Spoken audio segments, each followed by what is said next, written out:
Grabando, bienvenidos, bienvenidas sean panas a una transmisión más, el canal favorito de la gente que le gusta escuchar una buena lectura mientras hace tarea o mientras está trabajando. Pues me acaban de recorrer por una hora una junta que tenía en la clínica, así que pues voy a aprovechar.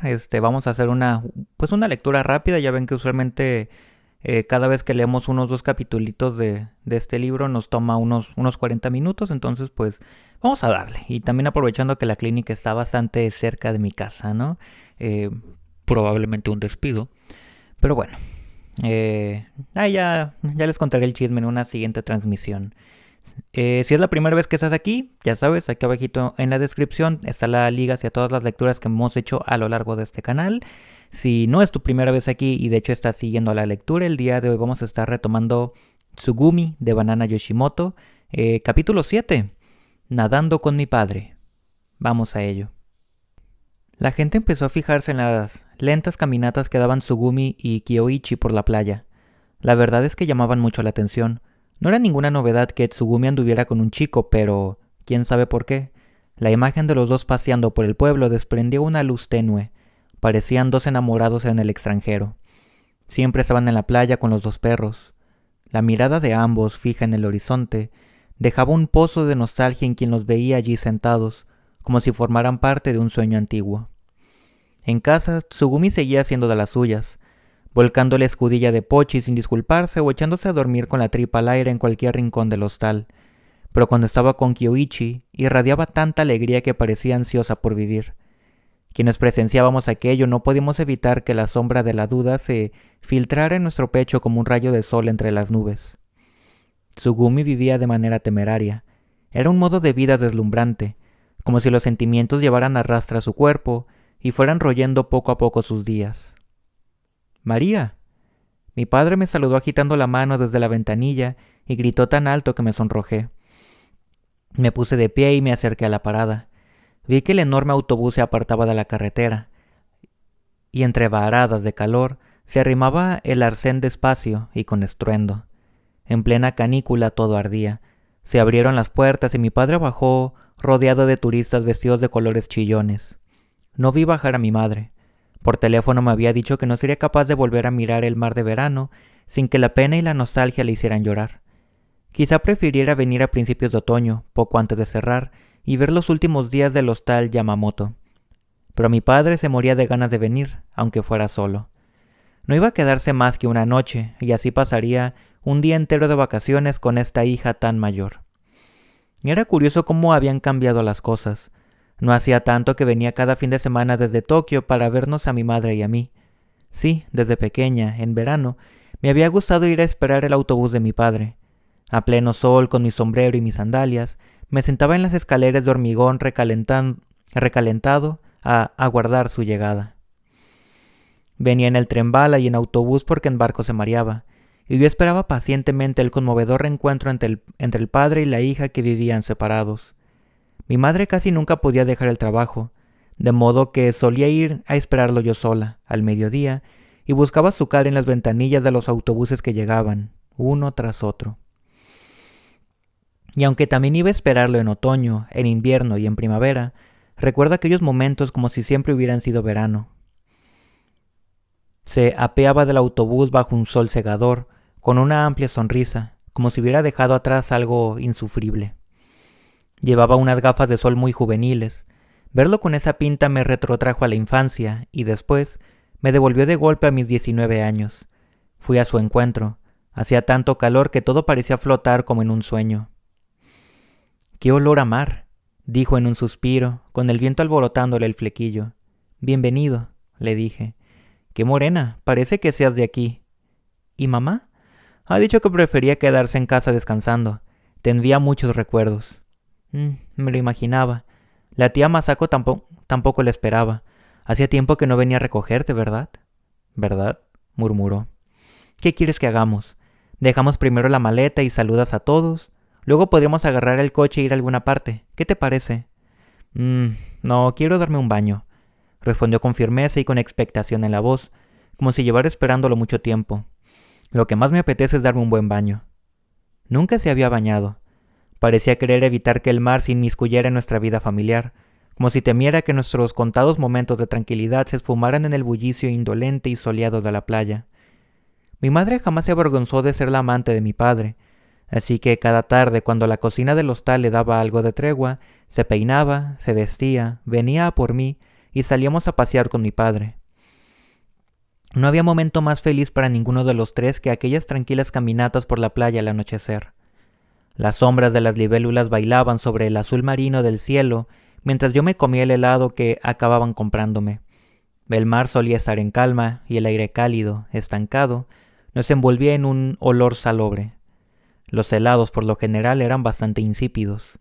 El blanco rostro de mi madre se difuminaba y sus rasgos suaves y delicados se perfilaban a la luz de las escasas nubes que seguían brillando al poniente. La presencia de mi padre a su lado era tan real que parecía imposible que acabara de llegar de Tokio. Cuando la playa empezaba a quedarse vacía, el viento dibujaba olas sobre la arena y el rumor del mar se volvía casi demasiado fuerte. Encontraba muy triste que alguien se viera obligado a venir y marcharse sin cesar. La ausencia de mi padre me infundía una tristeza en la que percibía una vaga sombra de muerte. Mi padre pasaba con nosotras los fines de semana, pero los lunes al despertarme se había ido sin dejar rastro. De muy pequeña, incluso me daba pánico salir del futón. Intentaba por todos los medios aplazar el momento de ver a mi madre y preguntarle si mi padre ya se había ido. Entonces, cuando apenas había vuelto a conciliar un sueño ligero y lúgubre, ella venía a llamarme. «Arriba, que vas a llegar tarde a gimnasia», decía sonriente. La luz que irradiaba su sonrisa me calmaba y me devolvía a mi vida cotidiana, a la vida sin mi padre. «¿Y papá?», preguntaba con la voz dormida, aunque solo fuera para cerciorarme. «Ha agarrado el primer autobús para Tokio», me respondía ella con una sonrisa afligida. Yo abría las contraventanas y durante un rato miraba el cielo con ojos soñolientos, mientras pensaba en mi padre. Pensaba en el momento en que había ido a recogerlo, en su cándida sonrisa cuando no quería soltarme de la mano, aunque yo le dijera que me daba calor, en los paseos que dábamos los tres juntos al caer la tarde. En aquella época Yoko venía a buscarme y, aprovechando que aún no hacía calor, nos íbamos al parque para seguir el programa de gimnasia de la radio. Mientras veía a mi padre desaparecer entre las olas, recordé de una manera tan diáfana mis sensaciones de aquellas mañanas que tuve la sensación de volver a vivirlas. Nada más llegar a la playa y después de ponerse el bañador me gritó: «María, voy entrando». Me sorprendió comprobar que mis antebrazos y los suyos se parecían muchísimo. No había duda de que era mi padre, me dije para mis adentros mientras me embadurnaba de crema. El sol refulgía muy alto y envolvía en un resplandor blanco toda la playa. El mar, en calma chicha, parecía un lago, y mi padre se fue adentrando sin dejar de gritar, igual que un niño, que el agua estaba muy fría. Parecía que en vez de avanzar por sus propios medios se dejara llevar por el mar hacia el horizonte. Aquella inmensidad azul no tardó en engullir su figura. Me levanté y me metí en el agua, dedicada a alcanzarlo. Me encanta ese momento en que la piel comienza a tolerar la temperatura de un agua de la que al meterse cualquiera habría salido corriendo. Alcé la cabeza y vi brillar sobre el azul del cielo el intenso verde de las montañas que rodeaban la bahía. Un verde que al reflejarse en el mar era aún más intenso. Mi padre ya estaba muy adentro. Todavía era joven, pero bastante mayor para estrenar familia. Llegué a pocos metros de él, pero mientras nadaba frente a mí, su cabecita aparecía y desaparecía entre las olas, bailando sobre el resplandor azul del mar de tal manera que no pude evitar perderme en pensamientos peregrinos e inquietantes. Quizás se debía a que el agua estaba muy fría, o a que llevaba un buen rato nadando sin hacer pie, o quizá a que la forma de las nubes cambiaba cada vez que parpadeaba, o a la fuerza con que caía el sol. Sea como fuere, aquellos pensamientos consiguieron abrirse paso en mi interior. ¿Y si seguimos adentrándonos y nos perdemos entre las olas y no podemos volver? No, no era eso. No era una idea tan tangible. Lo que ocurría era que aún no sabía muy bien cómo sería nuestra vida en Tokio. Allí, en medio del mar, en la inmensidad del agua, con las banderas rojas a lo lejos, bailando al compás de la brisa, nuestra casa de Tokio parecía solo un sueño. Mi padre nadaba delante de mí, pero su imagen también formaba parte de un sueño. En el fondo de mi corazón, todo estaba patas arriba, y quizá yo no era más que la niña que cada fin de semana esperaba sola a su padre en la parada del autobús. Cuando era pequeña, algunas semanas, mi padre llegaba al pueblo agotado por el exceso de trabajo. Entonces mi madre le decía con una sonrisa: «Si te sucediera algo, ni María ni yo podremos ir a Tokio para verte, y mucho menos para enterrarte. Preferiría no tener que pasar por eso, así que haz el favor de cuidarte». No había ni preocupación ni ironía en sus palabras, y aunque yo era una niña, lo entendía a la perfección. En aquellos días vivía con el temor de que mi padre se fuera a un lugar muy lejano para no volver. Mientras yo recordaba aquello, mi madre no dejó de nadar y se volvió. Mi padre no dejó de nadar y se volvió, entornando los ojos para que el sol no lo deslumbrara. Lo alcancé en varias brazadas. «Será mejor que te espere», sonrió. Los rayos del sol se dispersaban en todas las direcciones con un brillo que quitaban el aliento. Yo seguí sumida en mis pensamientos mientras nadábamos juntos hasta la boya más cercana. Al día siguiente mi padre agarraría el autobús y después el tren bala de vuelta a Tokio. Iría tan cargado de pescado y marisco que a duras penas podría con todo. Mi madre, de pie en la cocina, se daría la vuelta para recibirlo y le preguntaría por mí y por todos. La escena flotaba, frágil, delante de mis ojos, y me sentía tan orgullosa de ser hija de ambos que casi pierdo el sentido. Sí, es cierto, el pueblo ya no era mi hogar, pero en Tokio tenía una casa, un lugar seguro al que volver. Tras salir del agua me había echado sobre la arena cuando noté que un pie descalzo me pisaba la palma de la mano. Abrí los ojos y vi a Tsugumi mirándome desde lo alto. A contraluz, su piel blanca y el brillo de sus grandes ojos me cegaron. «¿Se puede saber por qué me pisas?», me quejé mientras me incorporaba resignada. No había nada que hacer. «Deberías agradecer de que me haya quitado las sandalias». Al final apartó la tibia planta del pie de mi mano y se calzó. Mi padre, a mi lado, se levantó enseguida. «Vaya, Tsugumi». «Hola, tío, ¿cómo estás?» Tsugumi le sonrió y se agachó a mi lado. Ya hacía tiempo que no íbamos juntas a la escuela, pero al verla saludar con tanta cortesía me la recordó vestida de uniforme. En el colegio jugaba a desplegar los mejores modales y por un momento me quedé pensando si Kyoichi hubiera ido a clase con ella, quizá nunca la habría descubierto. O quizás sí. Al fin y al cabo compartían la visión sesgada del mundo de quienes vuelcan su vida en su único fin, sin dejar de afanarse en él. Las personas así acaban encontrándose hasta con los ojos vendados. «¿Y bien, Tsugumi, a dónde vas?», pregunté. Soplaba un fuerte viento y yo notaba correr la arena bajo la planta de los pies. «Tengo una cita clandestina. ¿Algo que objetar?», respondió con una sonrisa tan radiante que le desbordaba la cara. «A mí no me va lo de pasarme el día en la playa con papi». Yo no hice caso, pero mi padre, que no estaba tan acostumbrado a sus impertinencias, respondió caricontecido.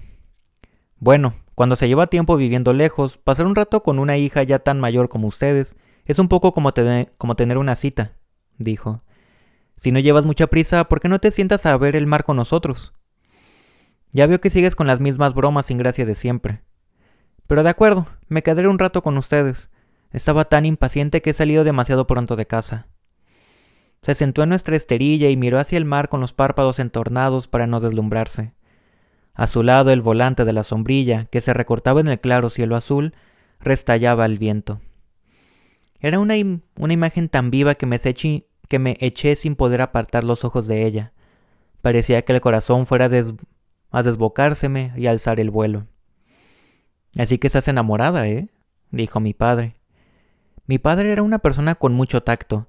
Su consideración por los sentimientos de los demás le había impuesto muchas limitaciones en el pasado, privándole de llevar la vida que quería, pero desde que había recuperado la tranquilidad estaba contento y sereno como aquellas montañas que iluminaba el sol. El hecho de que en aquel momento se mostrara tan entero para aclarar las cosas me pareció algo noble y digno de respeto. «Vaya si lo estoy», respondió Tsugumi, que se recostó a mi lado, apoyando la cabeza en mi bolsa de playa sin contemplaciones. «Si estás mucho rato al sol te volverá a subir la fiebre», le advertí. «El amor da fuerzas a las mujeres», replicó divertida. Yo no contesté, pero le cubrí la cara con mi sombrero. Claro que si sigo viva y conservo la piel tan blanca y como tan a gusto, Es gracias a ti y a los cuidados que me prodigas, María, dijo poniéndose el sombrero. ¿De modo que estás más fuerte, Tsugumi?, preguntó mi padre. Sí, adiós, gracias. Se me hacía muy raro que estuviéramos los tres allí sentados uno al lado del otro, contemplando el cielo por el que de vez en cuando cruzaba alguna nube delgada y rala. ¿Y estás muy enamorada?, insistió él. No más que tú. Llevas años yendo y viniendo los fines de semana, y yo me preguntaba cómo acabaría, pero veo que al final se ha impuesto su amor. Los dos se llevaban bien. El padre de Tsugumi era un hombre demasiado rígido, chapado a la antigua. En numerosas ocasiones lo había visto levantarse de la mesa indignado por algunas de las inconveniencias de su hija y marcharse sin decir una sola palabra. Por supuesto, a ella solo le importaba un comino, y seguía haciendo de las suyas. Pero a mi padre, además de ser de convicciones bastante más flexibles, era capaz de distinguir si alguien actuaba de buena o mala fe, y por eso sabía que Tsugumi obraba sin malicia. Ahora mantenían una conversación tan cándida que no podía evitar enternecerme al oírlos. No suelo dejar las cosas a medias, dijo mi padre. Claro que en estos casos es fundamental lo que ofrece la compañía. La tía es muy fuerte y muy guapa, pero yo creía que acabaría quedándose aquí y que tú te pasarías la vida arriba y abajo. A fin de cuentas, ¿no es eso lo que hacen los verdaderos amantes? Si hubiéramos visto cerca el final, quizás las cosas habrían ido como dices, respondió muy serio, pero como si en vez de hablar con una sobrina, lo hiciera con la mismísima diosa de la fortuna. Por mayor que seas, el amor es algo de lo que solo te percatas cuando ya lo estás viviendo. Pero existen dos clases de amor, aquel del que ves el final y el que no parece tenerlo. Y nadie lo distingue mejor que los enamorados. Si no puedes ver un final, se trata sin duda de algo muy grande. Cuando conocí a tu tía, el futuro se me antojó infinito. Quizá precisamente por eso podríamos haber seguido viviendo separados. ¿Y qué hubiera pasado conmigo? Me inmiscuí medio en broma en la conversación. Es cierto, teníamos que pensar en ti y ahora somos felices, ¿no? Mi padre se desperezó como un muchacho y lanzó una mirada al mar, a las montañas y al cielo. No me quejo, no se puede pedir más. Tío, me gusta mucho esta forma tan campechana que tienes de explicar las cosas, dijo Tsugumi muy seria. Eres de las pocas personas capaces de conmoverme. Mi padre sonrió satisfecho. Siempre has tenido éxito con los chicos. ¿Crees que lo que sientes esta vez es más intenso? Tsugumi inclinó la cabeza y murmuró, como si hablara para sí. Bueno, por un lado, parece una historia como cualquier otra, pero por otro tengo la impresión de que nunca había vivido algo semejante. Hasta ahora ocurriera lo que ocurriese, por mucho que un chico se me pusiera a lloriquear o a chillarme, aunque me pidiera que me la dejara agarrarme la mano o acariciarme, por muy enamorada que me creyera, siempre me sentía un poco al margen, como si estuviera a la orilla de un río y viera fuego al otro lado.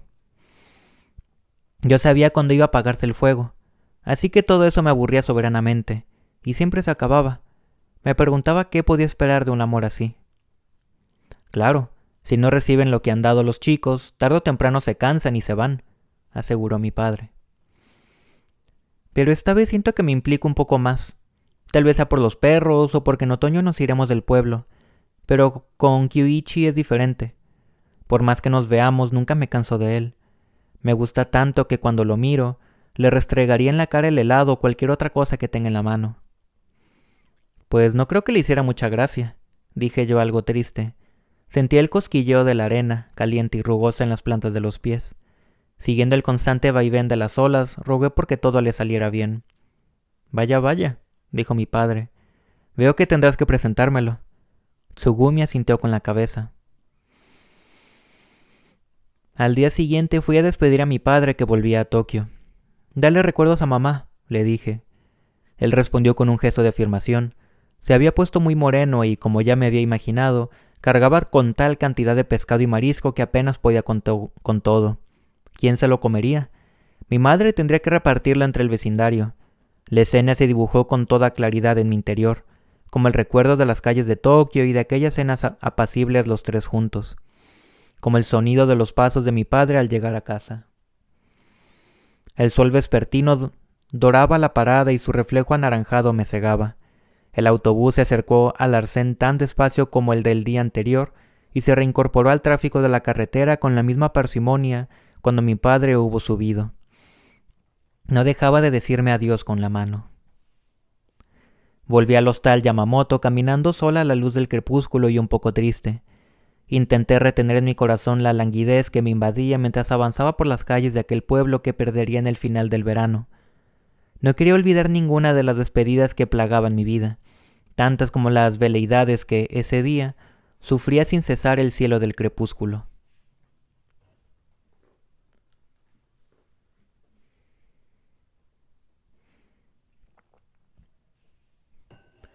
Y ahora vamos a comenzar lo que es el capítulo 8, que tiene como título La fiesta.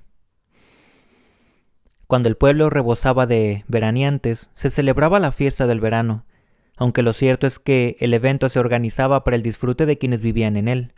Las actividades más importantes tenían lugar en el gran templo sintoísta de la montaña, frente al que se instalaban varias paradas y un escenario para las danzas tradicionales, como el obón y el kagura, mientras que en la playa se ofrecía un gran espectáculo pirotécnico. A lo largo de los días dedicados a los preparativos, aparecían los primeros indicios del otoño. A pesar de que el sol brillaba con la misma fuerza que días atrás, la brisa del mar arreciaba, enfriando la arena. La lluvia que silenciosamente calaba los barcos amarrados al puerto olía a humedad y a nublado. No había duda de que el verano empezaba a retirarse. Cuando apenas faltaban unos días para la fiesta, enfermé y la fiebre me obligó a guardar cama. Quizás había salido demasiado. Tsugumi también tenía fiebre. De modo que Yoko tuvo que hacer de enfermera, trajinando entre las dos habitaciones con bolsas de hielo y boles de arroz blanco, sin dejar de insistir en que teníamos que ponernos buenas antes de la fiesta. Como casi nunca tengo fiebre, me mareaba solo de pensar que estaba a más de 38 grados. No podía hacer otra cosa que arrebujarme en el futón con la cara encendida. Por la tarde, Tsugumi abrió la puerta corredera de mi cuarto y entró, como de costumbre, sin avisar. Yo seguía echada en el futón y contemplaba a través de la ventana cómo se extendía hasta el infinito un cielo tan rojo que casi daba miedo. No me sentía con fuerzas para estar por ella, así que seguí observando el cielo sin darme la vuelta. ¿Qué? ¿Aún tienes fiebre?, preguntó dándome un puntapié en la espalda. No tuve más remedio que voltearme y mirarla. Se había recogido el pelo en una cola, llevaba un pijama azul celeste y tenía buen aspecto. «Seguro que no más que tú», respondí. «Ya, pero es lo normal en mí», dijo entre risas mientras me agarraba la mano que tenía fuera del futón. «Andamos más o menos igual». Era cierto. Cuando Tsugumi estaba con fiebre le ardían las manos, pero en aquel momento no me dio esa impresión. «Tú ya estás acostumbrada, ¿verdad?», dije. Me impresionó pensar que ella vivía siempre en aquel estado. Con fiebre parece que veas el mundo con mayor intensidad. El cuerpo te pesa, pero la mente alza el vuelo y puede entretenerse en reflexiones en las que habitualmente no se detiene. Supongo que sí, pero como me quedo sin fuelle enseguida me canso, respondió echándose a mi lado. Por suerte te sobra fuerza de voluntad, ¿verdad?, le dije riendo. Podría decirse que sigo viva gracias a mi fuerza de voluntad, contestó contagiándose de mi risa. Tsugumi nunca había estado tan guapa como aquel verano. Generaba de manera espontánea y constante momentos que le hubieran robado el corazón a cualquiera. Aquella risa, sin ir más lejos, era tan pura y hermosa como los últimos retazos de nieve sobre la cumbre de una montaña. La fiebre te da una visión distinta del mundo, ¿no? Y eso es divertido, aseguró contenta, entornando ligeramente los ojos. Era como un cachorro feliz de haber encontrado un compañero de juegos.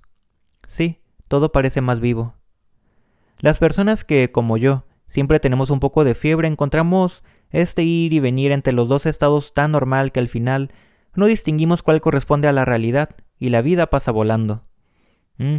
Como si estuvieras continuamente borracha o drogada. Exacto. Tsugumi sonrió y salió de la habitación igual que había entrado, sin avisar. Su imagen de espalda se me quedó un buen rato grabada en el corazón, como un espectro. La noche de la fiesta ya nos encontrábamos bien.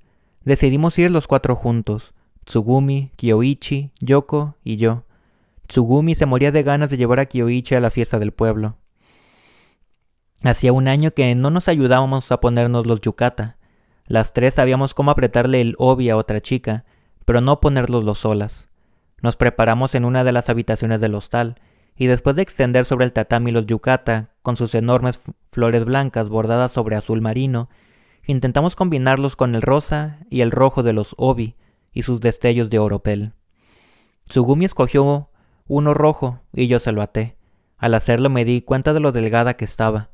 Por más que tirara, me parecía que ante mí había siempre un poco más de oscuridad. Tenía la impresión de que al acabar solo me quedaría en las manos aquel rígido trozo de tela. Después de vestirnos bajamos al vestíbulo y nos pusimos a ver la tele mientras esperamos a que Kyoichi viniera a recogernos. Apareció vestido de diario, pero cuando Tsugumi lo tachó de soso, levantó un pie para que se fijara en que se había puesto una asgueta. Sus grandes pies descalzos eran toda una estampa veraniega.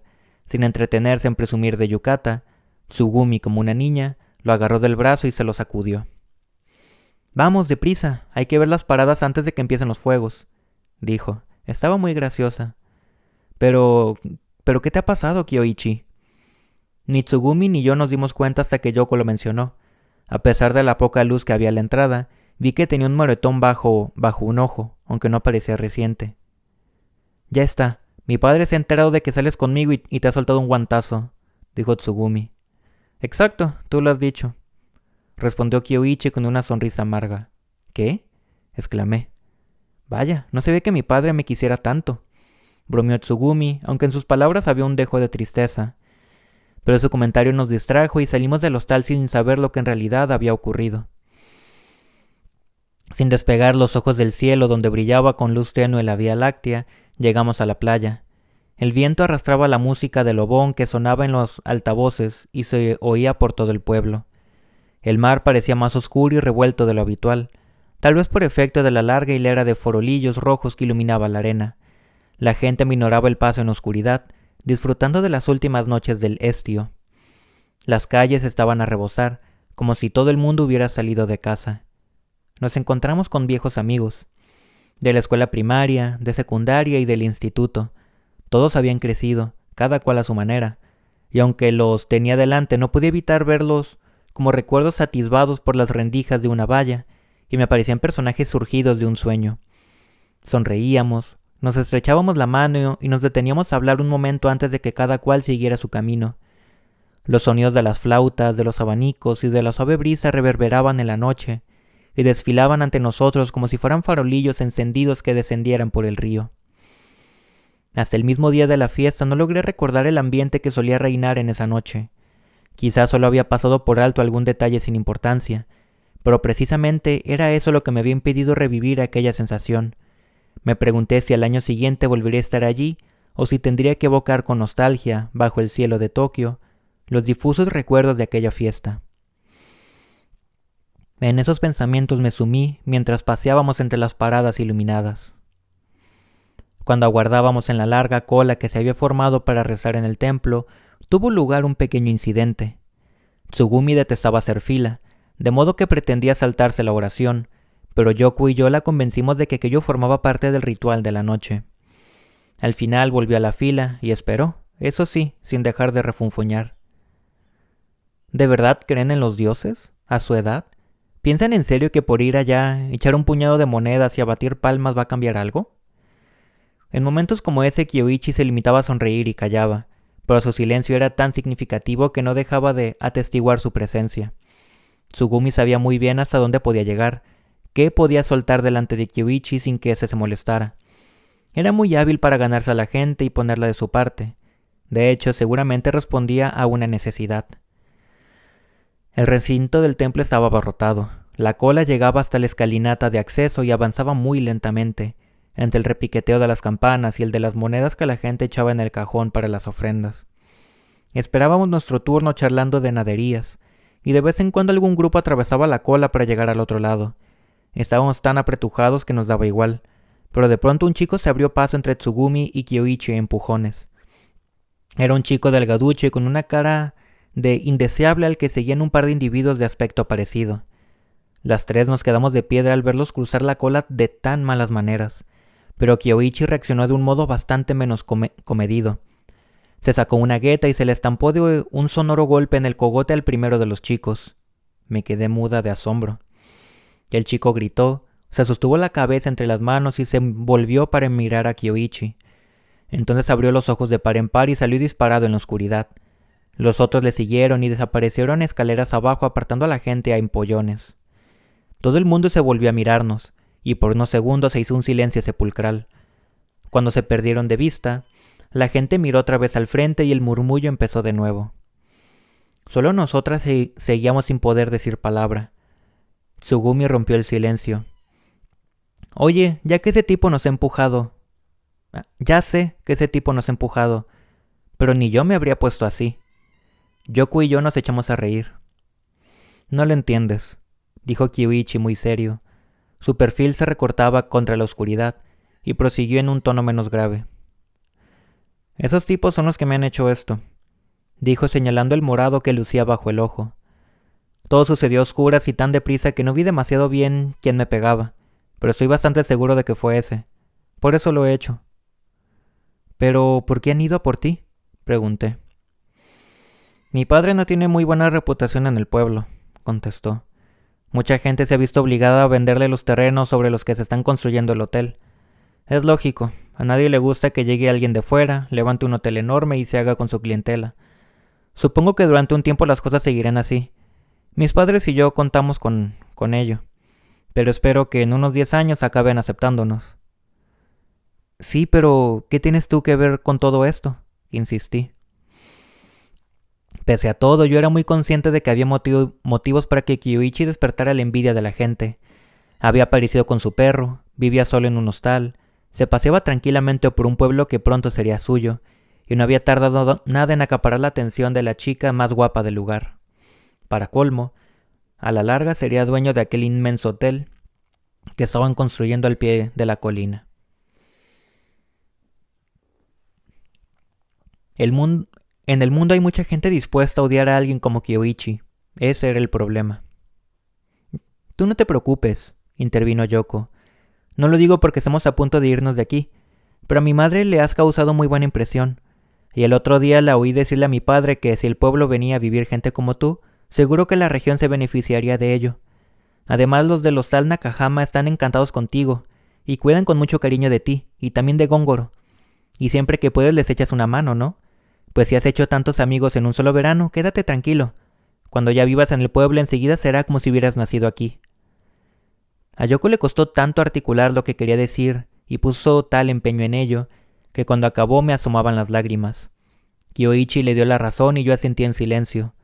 Tsugumi mantuvo la vista al frente en todo momento sin decir nada, pero yo sabía muy bien que ella, allí, con el obi anudado en su estrecha cintura, no había perdido detalle. Por fin conseguimos llegar al altar, hicimos sonar la campana y batimos palmas. Tsugumi dijo que, como aún faltaba un rato para que empezaran los fuegos artificiales, quería saludar a Gongoro, así que fuimos juntas al hostal donde se alojaba Kyoichi. Se hallaba junto a la playa, de modo que cuando comenzara el espectáculo llegaríamos enseguida. Gongoro estaba atado en el jardín. Al ver a Kyoichi se levantó muy contento. Tsugumi se acercó a él y sin prestar atención a los bajos del kimono, se arrastraba por el suelo. Empezó a hacerle cariñitos. «Hola, Gongoro», exclamó. «¿Qué pasa?» Yoko contempló la escena con cierta suspicia. «De modo que a Tsugumi ya le gustan los perros», dijo por fin. «¿Quién lo diría, verdad?», contesté riendo. Tsugumi se volteó irritada. «Los perros por lo menos no te fallan», sentenció. «En eso estoy de acuerdo», dijo Kyoichi. «A veces cuando estoy aquí sentado con Gongoro me doy cuenta de que sigue siendo un cachorro, y que eso significa que pasará toda su vida conmigo, comiendo de lo que le dé. Me parece increíble. Es completamente inocente, cosa que una persona no puede ser nunca». «¿Quieres decir que es incapaz de fallarte?», pregunté. «No sé.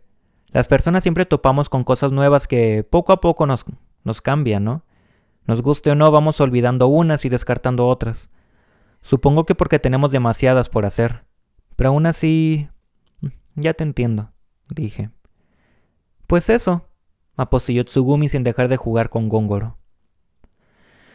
El jardín del hostal estaba muy cuidado, sembrado de macetas. Salía de luz de algunas ventanas y en la entrada se oían las voces y el repiqueteo de las guetas de los que iban y venían de la fiesta.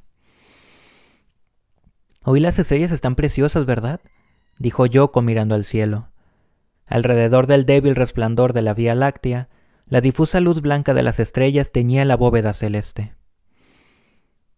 —Kyoichi, ¿estás ahí, en el jardín? Se oyó que alguien preguntaba desde una ventana. Me di la vuelta y vi que la voz procedía de la cocina, desde la que se asomaba una mujer que debía de trabajar en el hostal. —Sí, estoy aquí —respondió como un chiquillo. —No estás solo, ¿verdad? —dijo la mujer. —Te he oído hablar con alguien. —No, estoy con 3 amigas. —Ah, pues tomen un poco de esto —dijo ella, alargándole una gran fuente de vidrio repleta de sandía cortada. —Oh, muchas gracias —contestó Kyoichi al agarrarla. —No se queden ahí afuera a oscuras. Pasen al comedor. —Gracias, estamos bien aquí —respondió él sonriendo. Nosotras le agradecimos su hospitalidad con una reverencia y ella nos sonrió. —No hace falta que den las gracias. Kyoichi nos echa una mano siempre que puede. Hasta le perdonamos que su padre sea el dueño de aquel dichoso hotel. Y tú, Kyoichi, no te olvides de enviarnos clientes cuando abran, ¿me oyes? De cada 3 llamadas a una tienes que decirle que está completo, pero que les recomiendas el hostal Nakahama —dijo la mujer. —Muy bien —contestó Kyoichi—, así lo haré. La mujer cerró la ventana sin dejar de sonreír. —¿Qué éxito tienes con las abuelas? —dijo Tsugumi abalanzándose sobre la sandía. ¿No se te ocurre nada mejor que decir? —le reprendió Yoko. Tsugumi no se dignó a contestar y con la cara empapada en sudor, siguió dando buena cuenta de la sandía. —¿Tanto los ayudas? —pregunté. Nunca había oído que un huésped echara una mano en el hostal donde se aloja. —Bastante. La verdad es que no tengo mucho que hacer, y antes de que me dé cuenta ya me he puesto a ello. Van cortos de personal y no dan abasto por la mañana y el anochecer. A cambio puedo tener a Gongoro en el jardín, y de vez en cuando hasta me dan de comer —aclaró entre risas. Tuve la impresión de que, como decía la tía Masako, aunque nosotros nos marcháramos, era una buena cosa que Kyoichi se quedara. La sandía estaba jugosa y ligeramente dulce. Agachados en la penumbra nos sacábamos la sandía trozo a trozo. Nos lavamos las manos con la manguera. El agua estaba helada y dejó un riachuelo sobre la tierra oscura. Al principio Gongoro nos miraba con ojos golosos, pero al rato estiró su cuerpecito sobre el césped y se fue adormilando. Pensé que maduramos a medida que vivimos cosas nuevas que nos cambian día a día, que avanzamos a fuerza de hacer frente una y otra vez a los mismos hechos bajo distintas formas. Pero tuve la certeza de que, si había algo que querría preservar, que no querría que cambiara, era aquella noche. El aire en que nos rodeaba rebosaba una dicha tan simple y serena que no necesitábamos nada más. «Este verano es una maravilla», dijo Kyoichi. «Sobre todo después de esta deliciosa sandía», comentó Tsugumi en respuesta a las palabras de Kyoichi. Enseguida oímos un petardo en el cielo y un murmullo de admiración. «¡Los fuegos!», saltó Tsugumi con los ojos brillantes. Alzamos el rostro y vimos emerger por detrás del hostal un gran globo de fuego que se abría camino en el cielo. Echamos a correr hacia la playa en pos del estallido que se oyó a continuación. Los fuegos se desplegaban imperturbables sobre el mar como objetos extraños llegados del espacio. Nos recostamos en la playa y contemplamos en silencio el espectáculo que iluminaba el cielo de aquella noche estival. Y ya con esto llegamos al final del capítulo 8. Pues yo creo que ya con esto lo vamos a dejar por aquí, por el día de hoy. La verdad es que también tengo el día un tanto libre, ahí con unos cuantos pendientes un tanto rápidos, entonces puede que nos aventemos ahora sí una segunda transmisión el día de hoy. Pues ya saben que eso lo voy a estar resubiendo en el canal de YouTube donde la mayoría de los panas se encuentran. Como siempre les hago la invitación a que le den like, a que comenten para sentir esa compañía en esta lectura, a suscribirte si todavía no te has suscrito, ya estamos muy cerca de que seamos 1000 panas, a compartirlo igual, para poder compartir de esta historia de Tsugumi, pero como siempre y por sobre todo, que si te está gustando la lectura, que consumas la obra original para apoyar a su autora. Sin más por el momento, nos estaremos viendo en el siguiente directo. Adiós.